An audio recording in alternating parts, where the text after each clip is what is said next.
Good morning, friends. Welcome to our new YouTube channel named as Get Smarter Every Day. Firstly, अब मैंने आपको ये बताया है कि यह हमारा नया चैनल है जिसका नाम है गेट स्मार्टर एवरी डे। इसमें हम अपना first and most important topic लेंगे जिसका नाम है नेशनल इनकम। नेशनल इनकम क्या होता है, कॉन्सेप्ट क्या होता है, कितने टाइप्स के एग्रीगेट्स होते हैं, इन एग्रीगेट्स को कैसे कन्वर्ट करते हैं, ये सब इस चैप्टर में होता है। इस स्लाइड्स में, इस प्रोजेक्ट में हम आपको बताएंगे नेशनल इनकम क्या होता है। पहले, national income is the money value of all final goods and services produced by a normal resident of a country during a period of 1 year in monetary terms.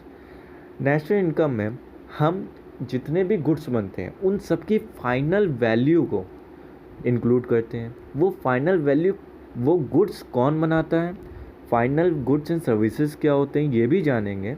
But मैं आपको इस definition में ये बताना चाहता हूँ कि हमारे जितने रेजिडेंट होते हैं कंट्री के, वो सब कुछ ना कुछ प्रोडक्शन करते हैं। उन प्रोडक्शन जो हर एक साल में प्रोडक्शन होता है, वो प्रोडक्शन हम नेशनल इनकम में इंक्लूड करते हैं। पर वो production final goods and services का ही होना चाहिए, produced by normal resident of a country होना चाहिए और इन मॉनेटरी टर्म्स होना चाहिए। ये जो रेड से लिखे ये हमारे कीवर्ड्स हैं। देन क्या क्या चीज़ें हम नेशनल इनकम में नहीं लेते हैं, intermediate goods and double counting, ये सब हम नेशनल इनकम में नहीं लेते हैं। क्यों नहीं लेते हैं? इंटरमीडिएट गुड्स वो गुड्स होते हैं जो एज अ इनपुट यूज़ होते हैं, मतलब किसी चीज़ को बनाने के लिए जो गुड्स यूज़ होते हैं वो होते हैं इंटरमीडिएट गुड्स। तो जब हमने लिखा है final goods and services use होते हैं, तो intermediate goods and services use क्यों होंगे? सेकेंड, डबल काउंटिंग एरर, ये नेशनल इनकम का एक एरर है और इसको हम एक्सक्लूड करते हैं while calculating national income. National income मतलब कि अब हमने जैसे एक कार परचेज़ की, उस कार को जब हमने परचेज़ किया वो तब नेशनल इनकम में कैलकुलेट हो गई। अब जब उसको रीसेल करेंगे तब थोड़ी कैलकुलेट होगी, और अगर आपने तब भी कैलकुलेट कर दिया तो ये एक बहुत बड़ा डबल काउंटिंग एरर है। फिर एक मैं आपको छोटा सा एग्जांपल देता हूँ कि एक ब्रेड को बनाने के लिए वीट फ्लोर लगा। अब आपने प्राइमरी स्टेज में भी जो सामान खरीदा उसमें इंक्लूड कर लिया और टर्शरी में या सेकेंडरी में जो खरीदा उसमें भी इंक्लूड कर लिया, तो ये डबल काउंटिंग एरर है। आप सिर्फ इसको जब पूरी ब्रेड बन जाए तभी, जब आप इसको सेल करोगे, आप इसको तभी इंक्लूड कर सकते हो। Then some important terms of national income. Definition हमने पढ़ी, उसमें कुछ इंपॉर्टेंट टर्म्स थे जिसको मैंने कीवर्ड बोला था, final goods and services, money terms, domestic territory, intermediate goods and double counting. Final goods and services मैंने आपको बता दिया है, जो directly immediate consume by the consumer, means जिसको हम डायरेक्ट कंज्यूम कर सकते हैं। Monetary terms means in terms of money, मतलब कोई ऐसा टर्म जिसकी some common well defined value होनी चाहिए जिसको हम ईजिली मेज़र कर सकें। Okay. Third, domestic territory. Domestic means with in the countries, with in the boundaries, excluding UN and foreign embassies. Then intermediate goods हमने आपको बता दिया है पहले ही, जिसको हम एज अ इनपुट यूज़ करते हैं किसी फर्दर स्टेज ऑफ प्रोडक्शन में जाने के लिए। Double counting is an error, जो हम एक सिंगल प्रोडक्ट बनाते समय उसकी वैल्यू एक से ज़्यादा बार काउंट कर लें, वो होता है double counting error. Then aggregates of national income. National income में कितने टाइप्स के बेसिक एग्रीगेट्स होते हैं, एडिशनल एग्रीगेट्स भी कुछ होते हैं, बट पहले हम पढ़ेंगे कितने टाइप के एग्रीगेट्स होते हैं। तो सबसे पहले GDP, gross domestic product, then gross national product, then net domestic product, then net national product. ये हमारे थे बेसिक एग्रीगेट्स। देन मैंने कुछ एडिशनल एग्रीगेट्स भी दिए हैं जिसका नाम है domestic income and personal income.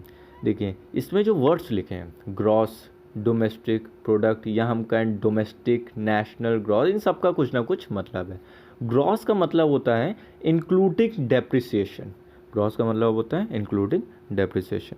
Domestic का मतलब मैंने आपको पहले ही बता दिया है, with in the boundaries, means with in the boundaries मतलब कि जितनी आपके पास बाहर से गुड्स आए या कुछ भी मनी टर्म्स हैं उस सबको हटा दीजिए। प्रोडक्ट का मतलब आप सबको पता होगा। फिर नेशनल का मतलब क्या है?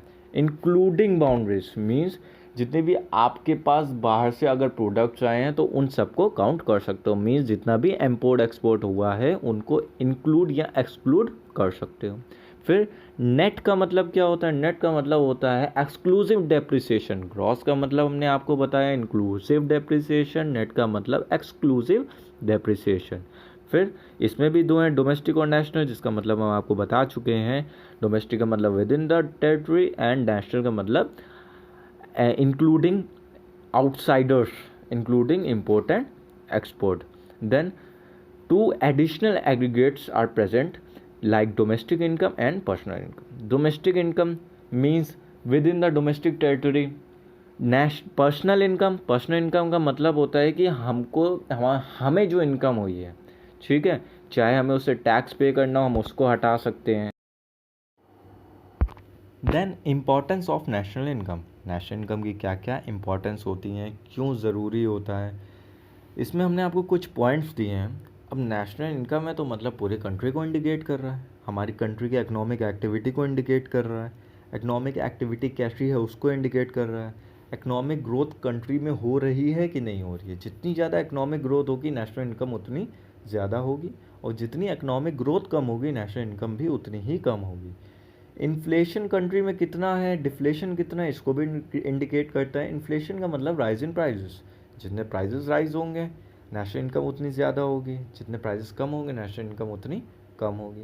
हमारी कंट्रीज़ में कितनी इनइक्वालिटीज़ हैं, मींस रिच पीपल्स कितने रिच हैं और पुअर कितने पुअर हैं, उसको भी इंडिकेट करता है।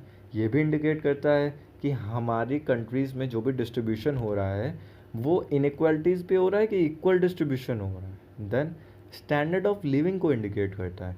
स्टैंडर्ड ऑफ लिविंग मीन्स आप कितने ज़्यादा लग्जीरियस वे पे लिव कर रहे हो या कितने पुअर वे में कंट्री में लिव कर रहे हो। जितने लग्जीरियस आप होगे हमारी नेशनल इनकम उतनी ही ज़्यादा होगी। फिर कंट्रीज़ के कंपैरिजन में हेल्प करता है। मीन्स अगर हम अपने से ज़्यादा डेवलप्ड कंट्री को देखते हैं तो हमारे और उनमें या हमारे में क्या कमी है जिसको हम पूरा कर सकते हैं। Then what are the difficulties while calculating national income. हम लोग को जैसा कि आपको हमने बताया नेशनल इनकम क्या है, एक मैक्रो इकोनॉमिक का पार्ट है ना। Macro means economy as a whole, तो इसको कैलकुलेट करने में भी डिफ़िकल्टी होती होगी। नॉन मोनेटाइज सेक्टर, हमारी फर्स्ट एंड मोस्ट डिफ़िकल्टी ये है कि अभी भी हमारे कुछ एरियाज़ ऐसे हैं जहाँ पे इन टर्म्स ऑफ मनी एक्सचेंज नहीं होता। मीन्स अभी भी वो बार्टर सिस्टम में चल रहे हैं, तो जब इन टर्म्स ऑफ मनी नहीं होगा तो हम नेशनल इनकम में उसको इंक्लूड नहीं कर पाएंगे। देन डेप्रिसिएशन मीन्स जब हम कोई एसेट खरीदते हैं तो उस पर डेप्रिसिएशन लगता है, तो कितने टाइम पे वो डेप्रिसिएशन लग रहा है, कितना पार्ट इंक्लूड करना चाहिए, तो ये एक बिग इशू है नेशनल इनकम को कैलकुलेट करने के लिए। ट्रांसफ़र पेमेंट्स का मीन्स जिसके रिटर्न में आपको कुछ प्राप्त नहीं हो रहा।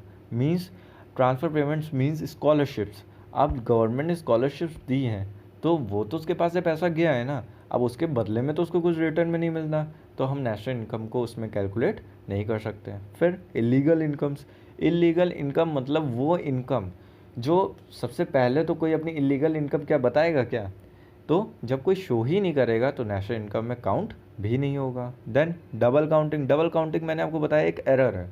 अगर ये नेशनल इनकम में इंक्लूड भी हो जाता है तो इनकम गलत कैलकुलेट होगी, और अगर आपने बताया ही नहीं है तो ये एज अ पार्ट आपका हो गया कि नॉन मोनेटाइज सेक्टर में आ जाएगा कि बताया ही नहीं है, तो हम ये मान लेंगे कि ये क्या है, बार्टर सिस्टम में एक्सचेंज हो गया होगा। तो फर्स्टली अगर आपने बता दिया है तो आपको इस पर टैक्स देना पड़ेगा जो कि नेशनल इनकम में इंक्लूड हो जाएगा, और अगर बताया ही नहीं है आपने तो आपकी ये पूरी इनकम नेशनल इनकम में से हट गई। Then unwillingness to reveal data means हमारा जो नेशनल इनकम है, हमारे यहाँ अभी भी कुछ लोग ऐसे हैं जो अपनी इनकम को गलत कैलकुलेट करते हैं, अपना डेटा सही नहीं बताते हैं। हम कहते हैं कि 5 लाख की इनकम हुई है तो वो कहते हैं नहीं 3 लाख की हुई है, तो हमको डेटा तो 3 लाख के हिसाब से हो रहा है ना। तो नेशनल इनकम में सबसे ज़्यादा मोस्ट डिफ़िकल्ट प्रोपोर्शन है इसको कैलकुलेट करने के लिए। फ्रेंड्स, ये हमारे बेसिक कॉन्सेप्ट्स थे नेशनल इनकम में जिसको हमने यहाँ पे पढ़ा। अगर आपको ये वीडियो अच्छी लगे तो प्लीज़ इसे लाइक एंड सब्सक्राइब करिएगा। Thank you.